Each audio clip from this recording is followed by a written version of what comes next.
If you're waiting for the right time to take that step, you're waiting for something that is never, ever going to happen. So you might as well do that now. Anything you want to do, it's never the right time. It's always too early, too late, you're too busy. Do it anyway.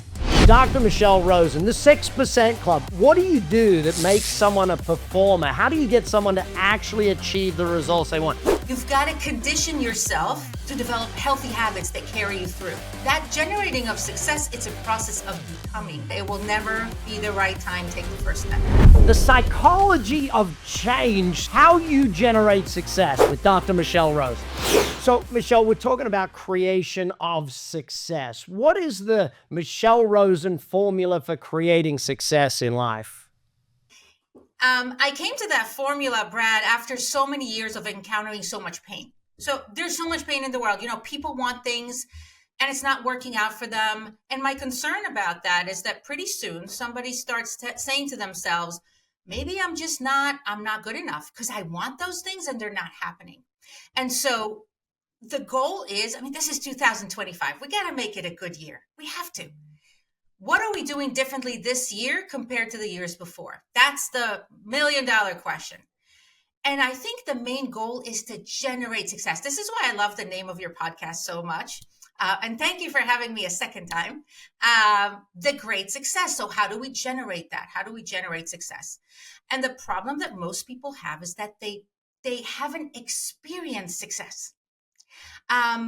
They know failure zone, like they've tried, they dropped things, they wanted things, it didn't work out for them. That's the comfort zone. That's familiar territory. Success, that sounds, very vague. Let me give you an example. I was talking to my niece and she's a singer. She's a very talented singer. And she talked to me about how she's afraid of success. And I said, listen, success is such a big word. Tell me what success means to you. And it was hard for her to define. Ultimately, we came to the conclusion that success to her means having 60 people in a room in her show that are not friends and family. I said, fine. Now that you define that, after much thinking, let's see how we get there. See the problem? When you talk about success as an obscure thing, it becomes very scary. We have to make it 2025. We're making it familiar. We're making it concrete. We're making it happen. I love the word you use, generate success. Why did you choose that word? Because I think it's important.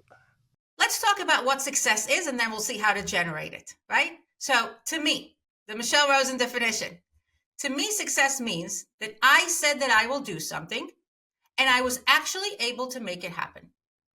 And that can be super small. I can say, Brad, you know what? I'm not drinking enough water. I have a goal to drink more water.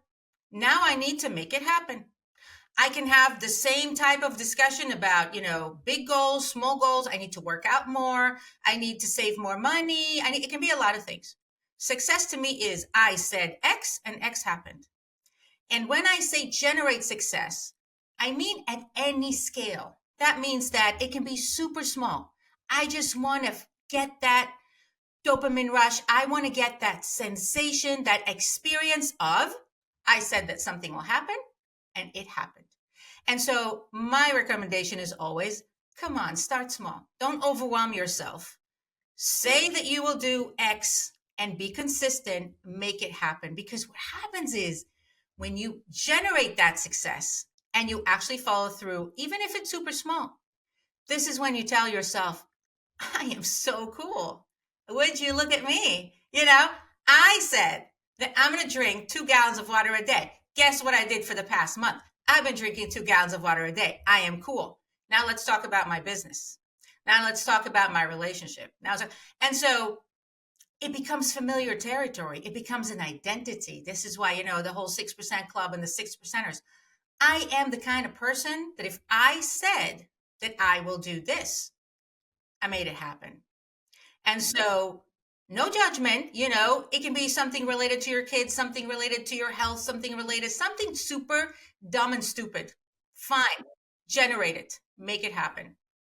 How much does that on a roll feeling thing indicate, or how much does that play a part of people succeeding? It's everything. It's everything. The way you perceive yourself impacts the choices that you make. So if I perceive myself as the kind of person that says something and actually makes it happen, over time, the more it happens to me, the more that's my experience, the more ambitious I'm going to be. I'm going to say, hey, I'm doing this, I'm doing this, how about I pick a bigger goal? And so I already know how to do this. I'm on familiar territory. I'm much more likely to follow through. And that becomes part of my identity. And you know what, Brad? Even if I fail and I struggle and I have a hard time, I have that identity. I have that experience of I'm the type of person who says that they will do something and actually follows through. So I'm much more likely now to be more resilient. I'm going to figure it out because this is who I am and this is my experience. Now compare that to someone who talks about success in vague terms, always drops the ball, and that's their familiar territory. That's what they know. Big difference. What about the person that they're driving a beat up Toyota Camry and they set the I'm going to be driving a Lamborghini goal? Tell us about what happens when someone does that versus the small goals, that sort of thing. I mean, it doesn't happen overnight. You drive a beat up car and you want to drive a Lamborghini, by all means, make it happen. How are you going to make it happen? It's a series of actions. Maybe you want to go back to school. Maybe you want to open a business. Maybe you want to have a new podcast. Maybe you want to grow your social media following. It's a series of choices that you're making and how you're allocating your time that takes you there. So we're still down to you got up in the morning. Did you make the calls that you had to make? Did you, fill up the business paperwork? Did you take the actions, the business, the marketing actions that you needed to take? If you're driving a beat up car and your dream is to drive a Lamborghini, by all means, make it happen. Make it happen. The same way that you can drink more water, get healthier, put more steps into your day, be more active. You can get there. It takes time. I changed my life. Other people can change their lives too. What is it though that stops people from using the micro goal thing? It's like it seems, well, we got the dream chart, we got the this and the that, and it's fancy and it's fun and all that. But those micro goals, doing the calls, doing the business transaction, doing that stuff, how do we get people to make sure they are using the micro goals? So I personally like to use a very simple system. I just use a simple sticky note. And every day I write on that sticky note the 3 things that are going to happen today, no matter what. 3 things that I don't get. I'm sick. I'm tired. I don't have the patience. I have 100. Doesn't matter. And so that gives me the mental clarity on 3 actions that are going to happen that will move me forward. Now, sometimes when you're moving forward, Brad, and I'm sure you experience that too, you're not seeing it. So you're not seeing your own progress, but actually you're making big leaps. But on a day to day, make sure no day goes by where you didn't at least do 3 things that push you closer where you want to go. Love it. Brilliant. Let's talk about, we're in the start of the year where, at that point of, well, my resolutions, maybe I should, I'm not getting where I wanted to be. The idea of quitting on yourself or resigning backwards, I guess, to those old ways. How do we either stop that or what leads to that and how do we stop it? I probably think it'd be a better way to help us understand that. So I'm not a big fan of writing down your New Year's resolutions and making a big list because I think the brain gets completely overwhelmed. You get overwhelmed. It's too big. It's too much. You take one thing, you pick one thing, and you automate it in your brain. It takes 30 days to automate it. And so if I'm going to say for the next 30, because after that, you get the neural pathway in your brain. It's automated. You do it without thinking. But it takes 30 days to get there. And so if I said to myself, I'm going to take an hour walk every day. And I just, I do it. Now, let's say, Brad, I did it for 2 weeks. And after 2 weeks, I was getting kind of lazy about it. And I was like, I don't know, it's too hot, it's too cold, it's too this, it's too that. Stop doing it. you can always go back to the beginning line and say, well, I got to automate this thing. This is very important. It's important for my health. So I got to generate that success. It's back to generating that success. No problem. I go back to the beginning line. All I need to do is do the same thing for 30 days until it's automated in your brain. So we are the total of the habits that we have. And people that are able to generate success develop habits over time that are good for them. It's about how they manage their morning. What is their morning routine? What is their evening routine? How they make decisions. And so pick, one thing to focus on for 30 days, and every day pick 3 actions on a sticky note that you're going to do no matter what. It's that mental clarity that gets you out of big concept. Oh, success. Oh, other people. Oh, everybody's doing better than me. Confused. No.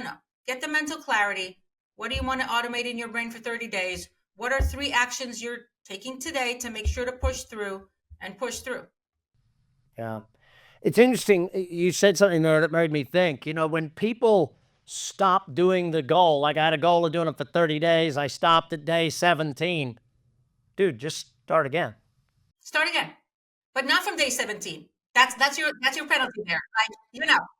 Day 1. You go back to day 1. But listen, there are habits that I have that I'm sure you have, things that I do without thinking. Like I love my walks. I love my walks. It's my favorite workout.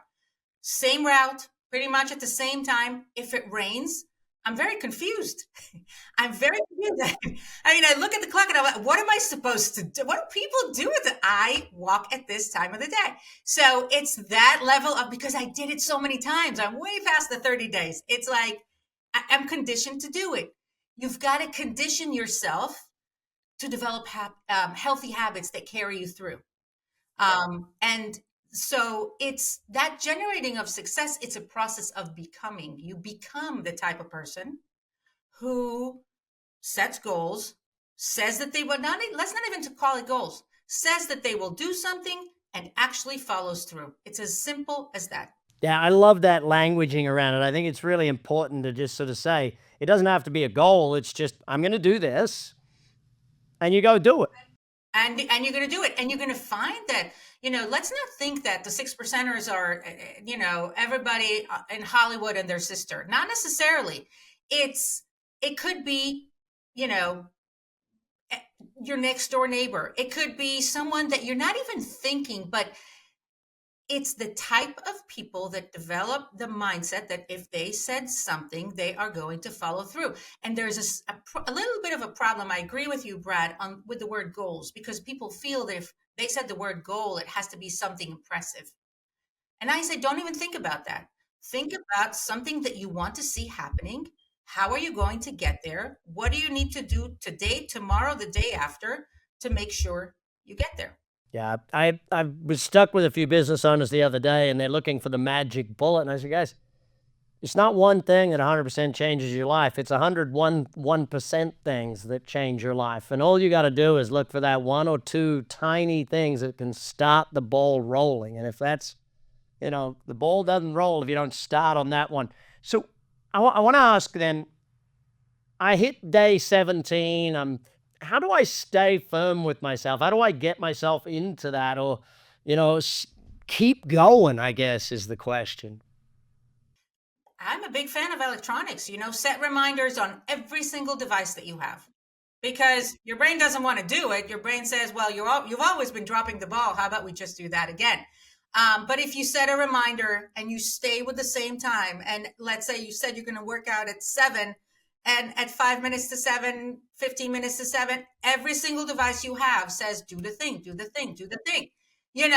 After 30 days, you're not going to need reminders anymore.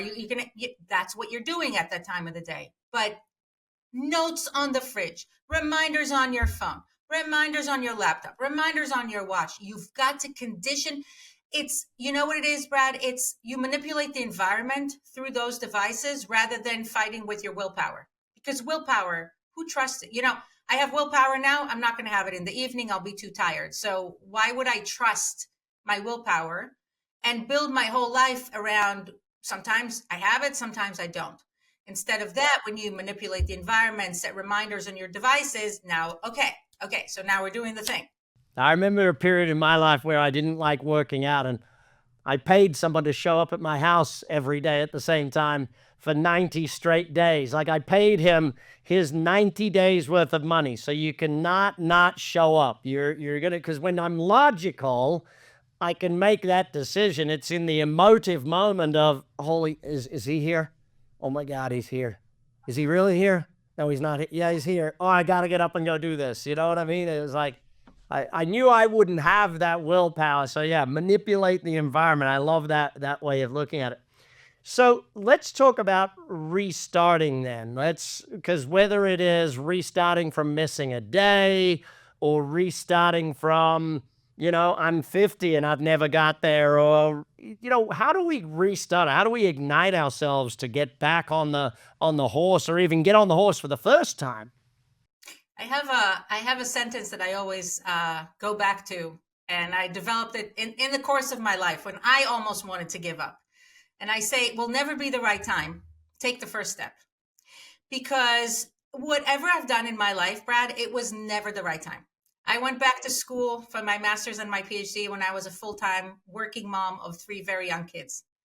I used to set up alarms for 3 a.m., wake up at 3, study from 3 to 6. The economy collapsed. It was 2008. Everything worked against me. I could have been one of those people that say, I'll take a break. I'll come back when the time is right, and never come back. But I didn't. It wasn't the right time. I did it anyway. When I wrote the 6% Club, the publisher told me, oh, Michelle, nobody publishes books in the summer. If you get it to us by this deadline, we can publish it in the spring. So it's a process of becoming. Now you tell someone like me, there's a deadline. I'm like, okay, I'm making it to the deadline. Was it the right time for me? Absolutely not. I was too busy. I didn't have time. I was in flights all the time. I did it anyway. So my conclusion after, my own path and everything that I know and experience myself at this point is, if you're waiting for the right time to take that step, you're waiting for something that is never, ever going to happen. So you might as well do that now. And there's never a right time. So if you're 50 and you want to go back to school, do it. If you're 60 or 70 and you want to go back to school, do it. Anything you want to do, it's never the right time. It's always too early, too late. You're too busy. Do it anyway. Leveling up then. People often see quitting or stopping as a bad word. Sometimes though in life, there's a right time to quit. Quit a job, quit living in a city, quit a group of friends, quit going to a certain place that brings out a negative version of you. How do you get, I don't know if it's the courage or the brain power. What's the steps to, when you're going down the wrong path, to just say, it's time to stop, it's time to change? How would you recommend people can do that? Because maybe I need that advice right now, Michelle, on a couple of things. I don't know. Can we say that the world's most successful people are, the mindset is they never quit, but the reality is they do quit on a lot of things that are not right for them. Yeah. Stopping is, in my books, one of the biggest keys to success. Stopping doing dumb things, stop doing the negative things, stop doing things. In fact, God, Michelle, I would say stopping is more important than starting in success in some ways. Yes, because you have this much to give. You have this much energy and this much time. And if you're wasting it, spending it on the wrong people, the wrong things, then with that energy, you could have been doing the right things for you. And I find that a lot of times people have that mindset of, no, to be successful, you have to never quit. No, sometimes you have to quit the things that are not right for you. And I mean, to me, I use the 0 to 10 rule for that, which is, a tool that I have for measuring how right is something for you. And so if you say 0 to 10, how right is this relationship for me? How right is this business for me? This job for me? Those people for me? And your answer to yourself is, well, I don't know, maybe it's like a 3. Oh, you're wasting your time on the wrong time, wrong people, wrong things. If your answer to yourself is 10, you're in the right place with the right people, with the right, doing the right things. And so don't quit on your 10s. Absolutely quit. on your threes and twos and ones and zero, it's a total waste of time. And I've done that. I gave up, same like you, Brad. I gave up on first semester in college when I was very young. I was at a college that I didn't like. I left the college before the final exams of the first semester. And everybody said, well, at least stay for the exams. And I said, I don't like this place. This is the wrong place for me. I'm out. And you know what? It was the right decision.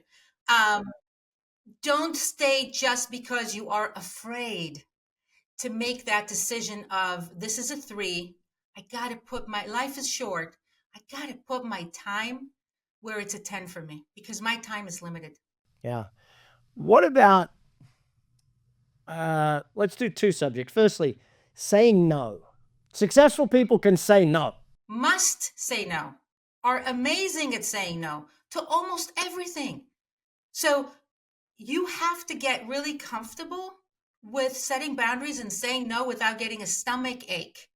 And I was the kind of person who would get the stomach ache where, society teaches you to be nice. And what does being nice mean? Let's break it down.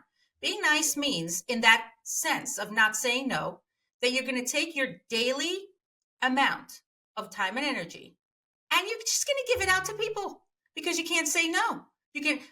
Would you ever go into your checking account and just give out cash to people just because they're asking, right? You wouldn't. It's a resource. You don't do that. You decide how to spend your money. So the same thing with your time and energy. If you can't say no to people, then you have less time, less energy to focus on your 10s, the things that matter the most to you. And you're just giving it out free just because you don't want to get that stomach ache. And to me, I was kind of that person until the pandemic. And in the pandemic, my time was so limited and my energy was so scarce. And I had big goals and things that I wanted to do that I just started saying no. And what I found out, Brad, and it's really amazing, is that I found out that what happened as a result is nothing. Nobody.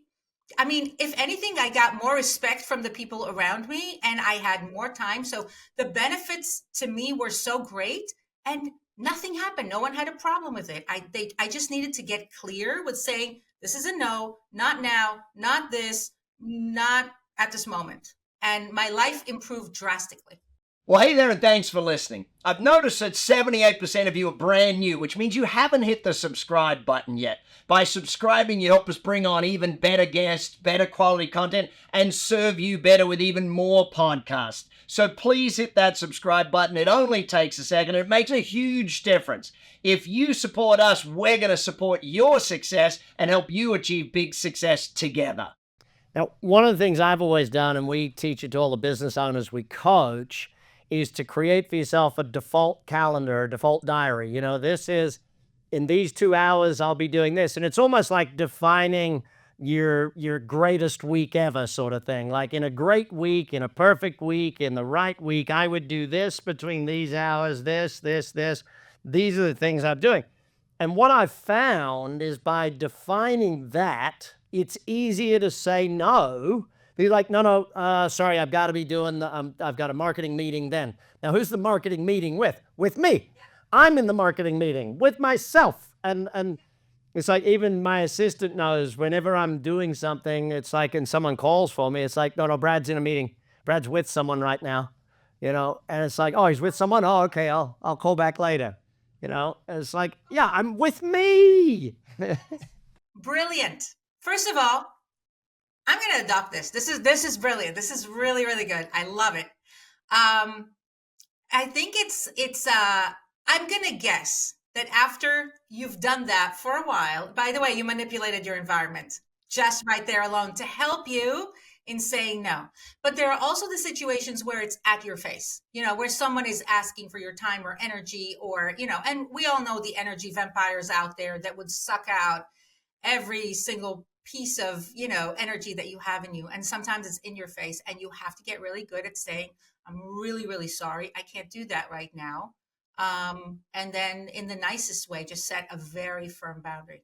I also am lucky enough to have 5 kids and a wonderful wife. And I was like, yeah, I'd love to, but kids got a basketball game that day.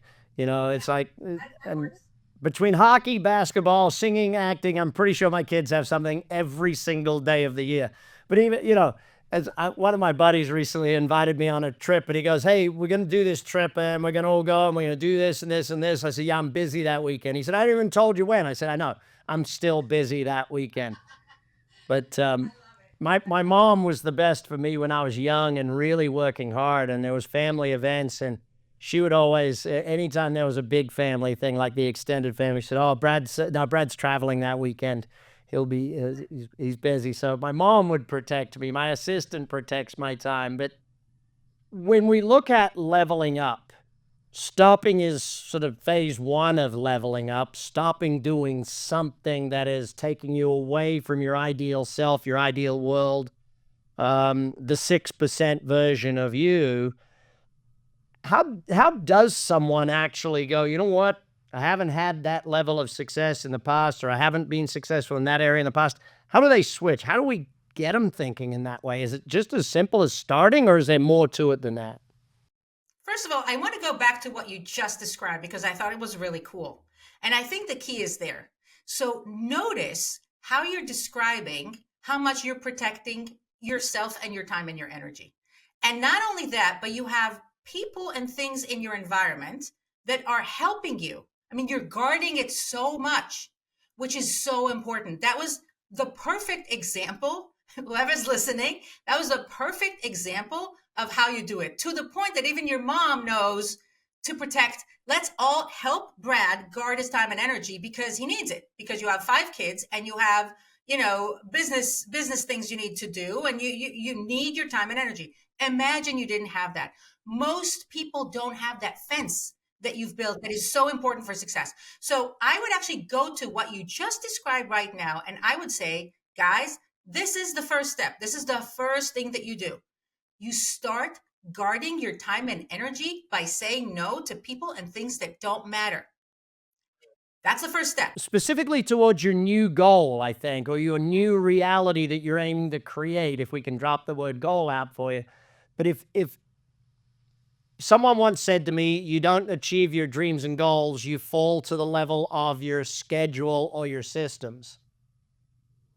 That, yeah, you've just reminded me right there. If I don't schedule, allocate time towards my new goal, like put it in the dang calendar. Every one of us has a machine these days that tells us what we're doing when. Hmm. This has been like a Michelle coaching Brad session. This is great. No, it goes both ways. We're coaching each other, but you know what I would schedule, Brad? I would schedule a pause, and I'll tell you why. When you drive your vehicle, right? You drive your vehicle, you come to an intersection. Now you can go straight, you can go right, you can go left. God forbid, my 17-year-old just took her car today to school for the second time in her life. I'm like, please drive carefully. So, hopefully when she's coming to an intersection, she's going to stop, pause, then take the turn. If she doesn't, that's a very dangerous turn. Most of the people take turns in their lives without pausing before. And I encourage everyone to build a pause into every day where you get to think. When I say take out a sticky note and write your 3 most important things to happen that day, that's a pause. My walks that I do every day that I don't travel, that's a pause. That's a time with myself. Like you said, you're having a meeting with Brad, I'm having a meeting with Michelle. That's a meeting with myself to think and plan and get mental clarity. I meet so many people, top executives, leaders, people in important positions that don't pause. They just live reactively from day to day to day. So I think whoever's listening to us, 2 things. Number 1, start guarding your time and energy. Don't give them away to people, even if your stomach hurts at the beginning when you're doing it. And step number 2 is you've got to build a pause into your day where you think and get mental clarity in terms of what matters to you the most right now and how can you do better. You can just sit back in your chair for 15 minutes, 30 minutes. You can sit back for 5 minutes. You can take a walk. You can pray. You can meditate. You can swim, but you've got to build a pause into your day, because otherwise you're going to come to an intersection and take a wild turn. And that's dangerous. Yeah, I think we just built a casual area in our office because I want people to take lunch away from their desk. I don't want you. I want you to go for a walk or go sit somewhere and be in a different space so your brain can take a break. I personally have 1 week a month now where I don't work, so that week a month I can just think of new ideas, that sort of thing. I think that's a really important aspect as well. But I love the idea of the pause, and I would add to that if you're going to change tacts, one of my guests one time, Professor Alan Pease on the podcast, he said, how is the enemy of your goals and dreams? He said, because the moment you decide I want to do something new, your stupid brain goes into, well, how am I going to do that?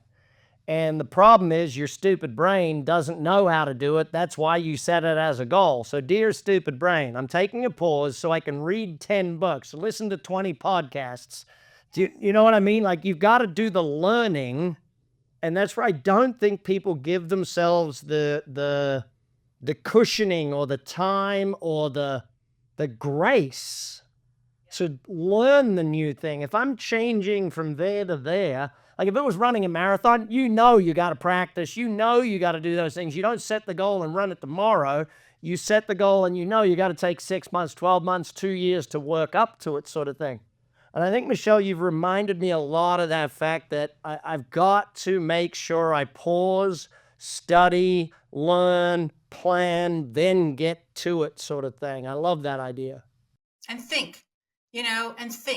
Don't live reactively, live proactively. It's the pause, that makes you be proactive about your day. And you know what? Again, let's go back to really granular.